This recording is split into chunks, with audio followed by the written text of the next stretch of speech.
seen as a big shift because Falcao was so good in the first game and they lost him tonight because of injury, and it was an advantage to City, an even bigger one. Yeah, you would think, but I said, not picking ourselves up, but we touched on the lads before the game, and Mbappe looked sharp all night. I said I don't think he'll be there long.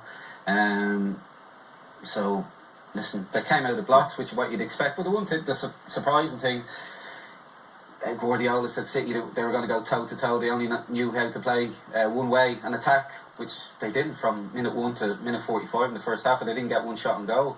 So that was the most surprising thing. They looked flat, they looked nervous and devoid of energy. Absolutely. Okay, and this crucial goal, Eamon, you've referred to it a few times already. Talk us through what happened here with Bakayoko. Bakayoko, thanks, Dara. It's a terrific free kick, but they're badly set up, City. We'll see it from the side. It's a really good header and a real conviction behind it. But look at Kolarov. He's under the ball, and Stones is nowhere really. No one is marking Bakayoko. That's amazing.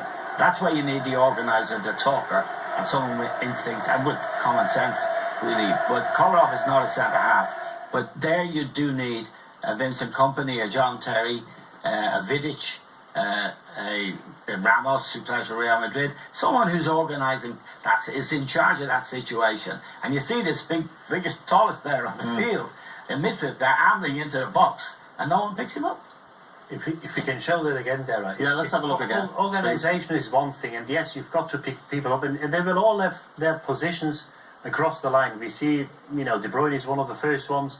Then you go back, you've got the two centre-backs. So if we see it again, if I'm a centre-back in that situation, middle of the goal is my spot. Nobody else's. And if he can show that angle again from the side, this is the first one. We've seen better from the other one.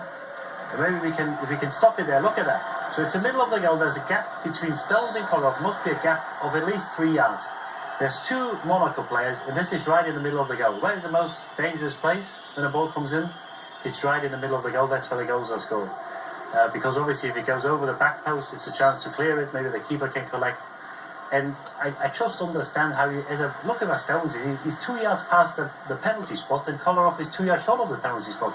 So you've got a 4 yard gap right in the middle of the goal where most goals are scored, and the guy is unchallenged. It's a great header, it's a great finish. But as a centre back, and if you go back in time, whether it's a Sami Hyypiä or Kohler for Germany or a Terry, whoever it may be, a Village, Tony Adams at Arsenal. Adams. If you talk about these guys, you don't even need to organise. Of course, you need to be organised. The spot in the middle of the goal is mine, and nobody else's. If you watch a championship match, say Brighton and Newcastle and Huddersfield, they're top of the championship. They have lads in their team who would have that sort of. It's nothing to do with being a great player.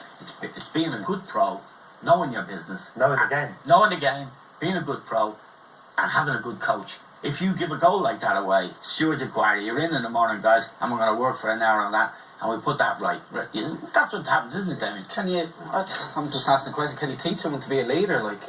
No. Like, I wasn't a leader by going around smashing people out and like that, but if I'm stood in there, I'm dragging someone back in to help me. I think there's an overload already there. They're obviously looking for a goal. Monaco, I think there's 5 City players marking 6.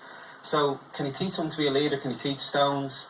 No. Mendy ain't. He's rash, he's impulsive. Like, he'll be gone this summer. Clichy ain't, Sanya ain't, Kolarov ain't.